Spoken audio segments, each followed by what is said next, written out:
Questions in English.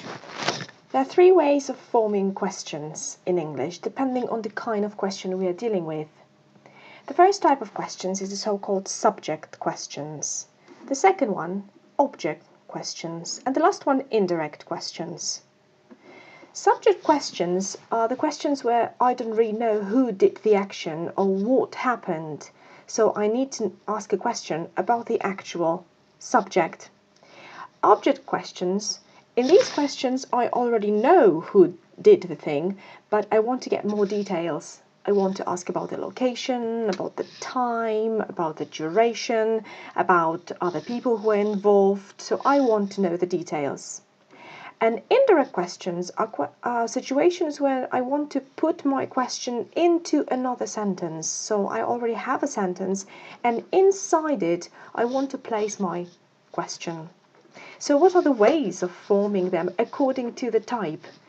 The first type of questions is, let's say, the easiest, because the question actually is created exactly the same way as a statement. Let's look at a few examples. Who killed John? That's my question. And Mary killed John? That's my answer. When you look at them, here I have a question word and a question mark. And I also can use my intonation to signal it's a question.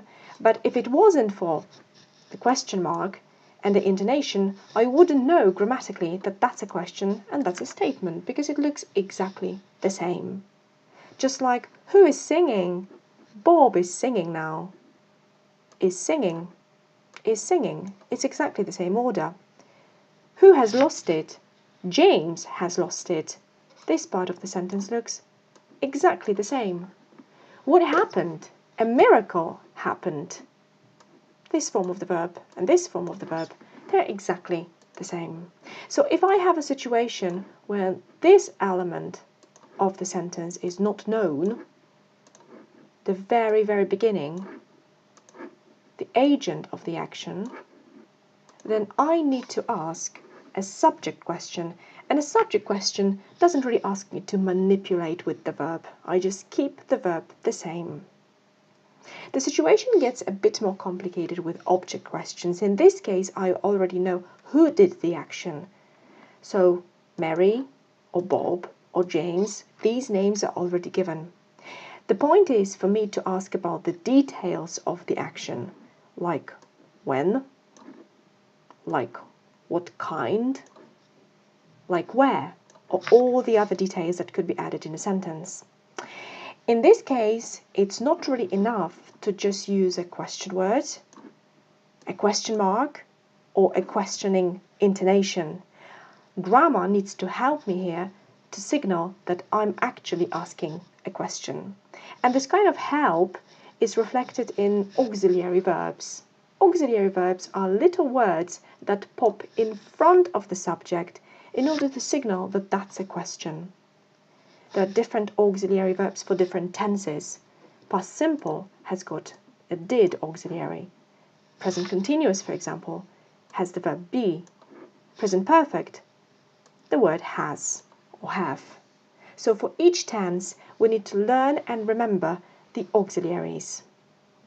So for the object questions, when I'm asking about some details of an action, I need to first use a good question word. Then I always need to place an auxiliary which is good for my tense. Then comes the subject, because I already know it. It's right at the very beginning of the sentence. Then the good form of the verb. This form also depends on the tense you're dealing with. Sometimes it could be just a basic form of the verb. Sometimes you have to use the ing. Sometimes the third form. All of that depends on the tense. And then I just continue with the rest of the sentence and a question mark. So these forms are strikingly different. Mary killed John 2 years ago. When did Mary kill John? Bob is singing a country song. What song is Bob singing? James has lost it on the bus. Where has James lost it? As you can see, I can't really create the same pattern as it was before. This time, my colors get completely mixed up. The last type of questions are the indirect questions. In this case, I am putting my question inside another sentence. It's over here, it's here, it's here, usually at the very end of my new sentence. At the very beginning, I've got those introductory phrases for indirect questions, like do you know, like I don't know, like can you tell me. Usually people create indirect questions because they want to be more polite. They don't want to ask the question straight away, but make it more polite, saying, can you tell me, and then ask the question. The rule for creating indirect questions is quite student-friendly because it actually reflects the way subject questions are created. So the only thing that I need to remember about is to place the good order of the subject, and then the verb that looks exactly as if that was a statement. For indirect questions, you can see that it does not really matter if I'm dealing with an object-subject question or an object question, because of both of them look exactly the same. The whole process was triggered by the beginning, do you know? So do you know automatically blocked the whole process of using auxiliary verbs, which is so natural for direct object questions. This time the whole process was blocked. The sentence would be like too long, and anyway I would have two auxiliaries happening at the same time, like do you know and then another auxiliary here, which does not really happen in English. So just to sum up, for subject questions, if I don't know the beginning of the sentence, I just put a good question word and the job is done. For indirect questions, we'll make a jump to the last one, I have to spot that, there is an introductory phrase at the very beginning, do you know, I don't know, and then I just need to follow the order of subject and the verb as if that was a statement. The only problematic area is the object questions.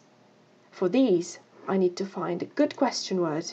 I also need to think what tense I should use, and then match a good auxiliary verb for the tense. Thank you very much.